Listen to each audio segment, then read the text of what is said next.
If you're looking for more jokes about this aliens coming out of the ocean stuff, then scroll on. I'm so fucking sick of that shit. This stuff is serious and it's fascinating. And one of the things that this points to, I think, is very important for people who are just getting into learning about whatever we mean by aliens. And that's that there is three main theories out there about what is happening with all these sightings and things going on. And one is the alien hypothesis, that these really are beings that evolved on other planets and now come here and visit. The other is the interdimensional theory. And that one is that they are popping in and out of this existence, much more like the fairy lore would have had them doing. But then a newer idea, much led by this guy, Mac Tonnies, is the cryptoterrestrial hypothesis. And that's the idea that there has been this race or races of beings, and that they are living under the earth, and that they are running a giant psyop to make themselves look like they were either fairy folk or now that they are from the stars, and that they've been doing this for as long as humanity existed. There is a long, long history of sightings of these crafts coming out of the ocean.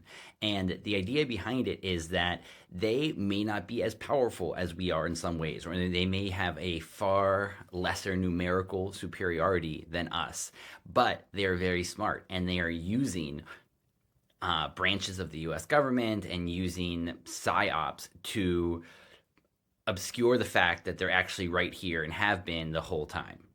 If you want to read more about those ideas of the psyops and evidence for them, John Keel, the journalist, is the best person I know for that.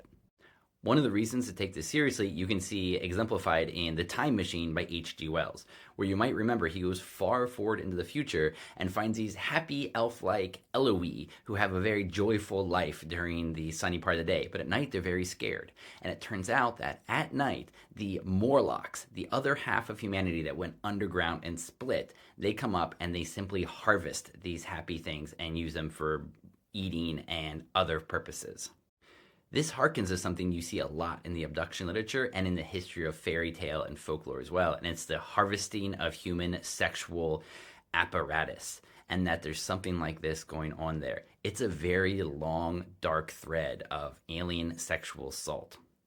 The idea is that they might need us for something like that, for their own reproduction, and that they have worked with certain humans in exchange for technology to allow them to harvest us.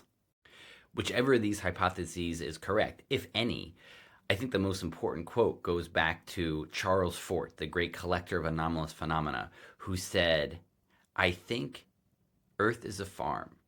We are property." So I implore you, don't make jokes. Read about this stuff. It'll take you 10 or 20 books to even start to fathom how deep and wide the data goes, and you might never get close to real answers. But it's the most fascinating thing happening in science right now, and it's worth having at least a rough idea of what's going on.